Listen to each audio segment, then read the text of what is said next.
Assalamualaikum warahmatullahi wabarakatuh. Halo guys, kembali lagi bersama saya Bobby Herian. Saya kali ini membahas ngawurnya seorang politisi Gerindra. Saya lupa namanya, sebut untuk TV guys ya. Jadi dia bilang gini, kenapa kok kita tuh perlu ibu kota tuh pindah-pindah gitu. Jadi dia tuh bahkan saking ekstrim dia bilang bahwa kita hendaknya setiap 50 tahun sekali atau soson sekali, yaitu setiap Indonesia emas atau Indonesia perak gitu kan.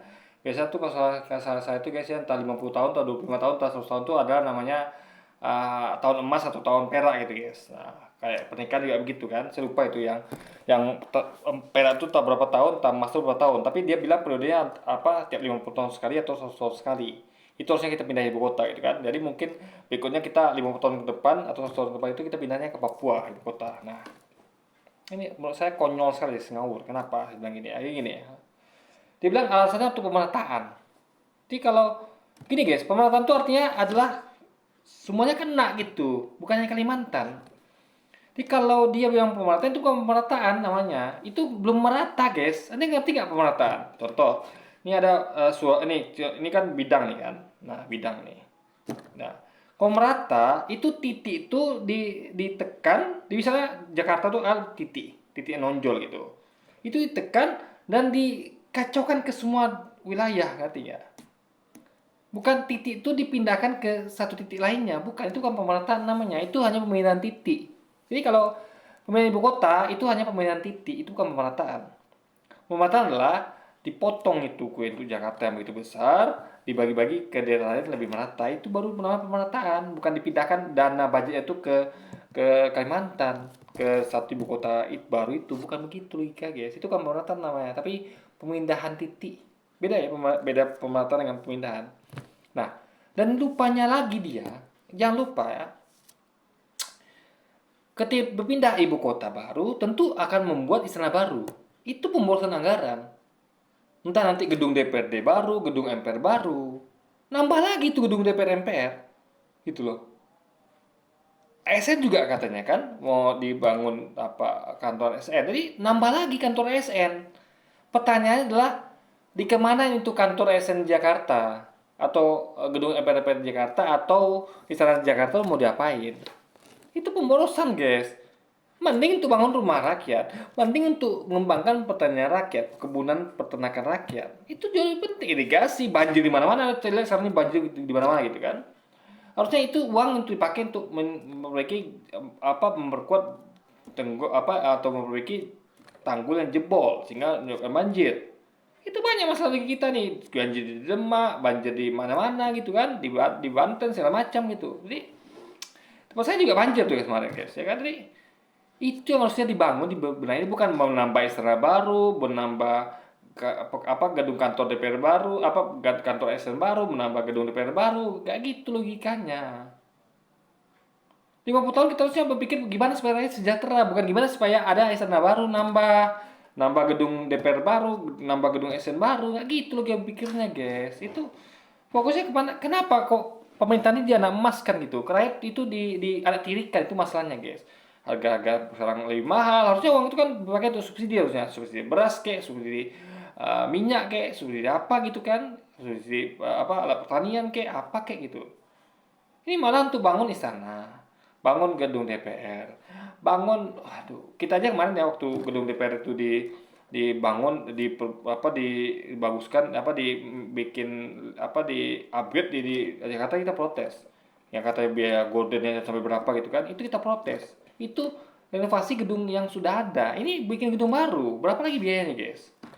Makanya saya nilai adalah pemerintah yang mana tidak memperhatikan rakyatnya, tapi memperhatikan diri sendiri. Pikirnya hanya mikirin gimana supaya nambah istana baru, nambah gedung ASN baru, ya. Karena kita akui ASN itu adalah bukan lagi jadinya pelayan rakyat, bukan, tapi pelayan yang isi istana. Itu masalahnya guys. Karena ASN itu kan digerakkan untuk memilih presiden. Itu masalah di situ. Itu adalah TSM, terstruktur masif. TSM adalah rencana struktur masif gitu guys, ya kan. Jadi ini adalah masalah besar. Jadi ASN itu bukan lagi pelayan rakyat, tapi pelayan raja, pelayan presiden gitu, ya kan. Yang digunakan untuk cawe-cawe lah, untuk gimana supaya digerakkan untuk mendukung dia jadi apa 2 periode lah, entah untuk mendukung calon presiden yang diinginkan dia gitu kan, itu bayar di situ guys. Jadi ASN bukan lagi pelayan rakyat tapi babunya sang raja itu, atau babunya sang presiden, itu masalah di situ guys, bahayanya di situ gitu kan. Jadi makanya pikirannya adalah nambah istana baru, dia tuh bisa menguasai gitu kan, bisa ya ibaratnya kalau raja pindah istana, dia tentu pengen pembantu lainnya pindah juga ke tempat dia gitu. Itu masalah di situ guys. Padahal ASN adalah pelayan rakyat, bukan pelayan istana. Kita lihat ya, konsep dulu itu adalah ASN itu dimana justru dioper ke daerah. Jadi ASN itu bukan diletakkan di pusat pemerintahan tapi disebar. Makanya banyak ASN itu yang nggak kuat mental, mereka tuh balik lagi kan. Harusnya kan ASN itu mau, karena dia adalah pengabdi rakyat, jadi dia harus siap ditempatkan di tempat-tempat terpencil, gitu loh. Memang eloknya adalah orang setempat. Ya, kalau saya juga sebenarnya kurang setuju sih. Misalnya kalau orang yang keluarganya di Aceh dipindahkan ke Papua, itu saya kurang setuju. Harusnya kan diambil orang ASN di Papua atau orang terdekat dengan situ. Anggaplah yang terdekat itulah orang ASN di Sulawesi. Itu lebih make sense daripada ambil di Aceh. Tapi itulah. Jadi itu salahnya, tapi jangan kita menyalahkan hal itu. Itu benar. Jadi ketika ASN di kota pindahkan ke desa itu sudah benar. Karena itu adalah mereka itu pelayan rakyat. Atau dibuat sistem beda.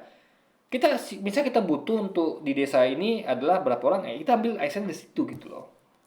Buka lamaran, kita desa ini butuh misalnya 10 ASN, ya silakan melamar. Siapa yang ASN di situ? Kalau mereka belum mampu secara akademis, ya kita bantu gitu, pemerintah bantu. Itu udah bagus gitu. Sehingga mereka ditempatkan di situ, mereka kenal daerahnya, dan mereka tuh dapat beasiswa dari pemerintah, bagus semuanya kan.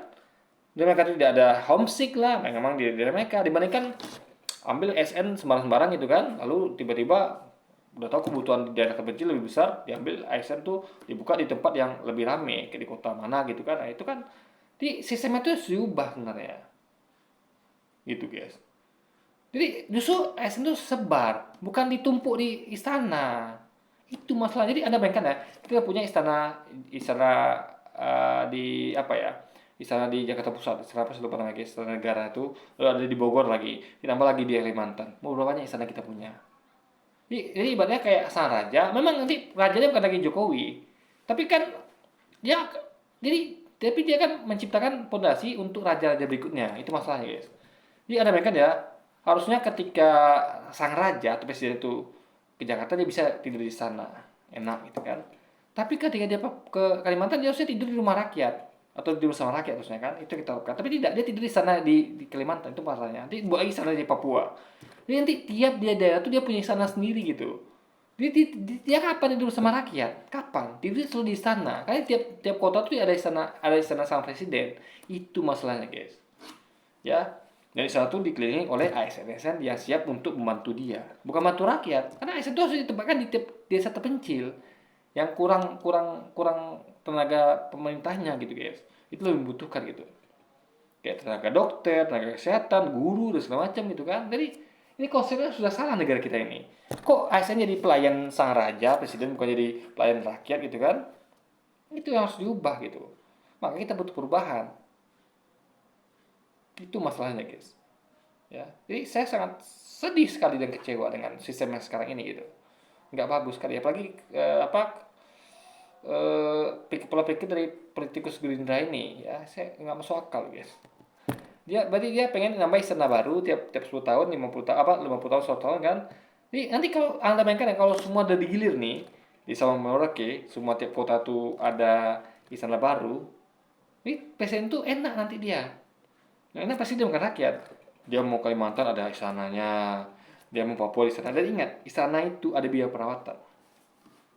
Ya, istana di Jakarta Pusat tidak ditempati, presidennya nginap di istana Kalimantan, itu siapa? Itu biaya perawatan jalan terus loh.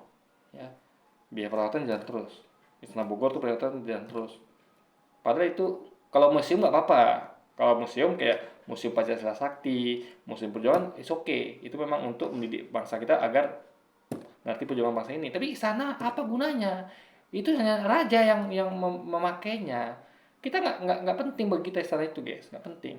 Kalau museum penting. Kalau museum silakan kita kucurkan anggaran untuk merawat museum, silakan. Itu adalah pelajaran bagi bangsa. Tapi istana apa gunanya?